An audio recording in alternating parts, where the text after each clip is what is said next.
तो ये इंतहाई दिलचस्प होता है, लोग खुद आकर लेते हैं। तकरीबन 4 फ्रंक पे ये मिलता है।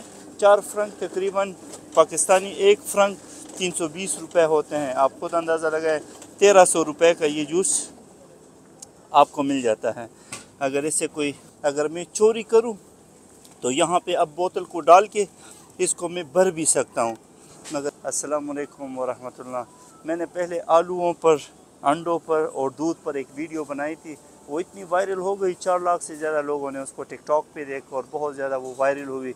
अब भी मैं स्विट्ज़रलैंड में हूँ, इंटरलॉकन। आज मेरा दिल है कि मैं आपको फ्रेश जूस कैसे बनाते हैं वो तरीका भी बताऊँ। यहाँ पे बहुत ही खूबसूरत बॉटल पहले से पड़े होते हैं, आप इसको निकालेंगे।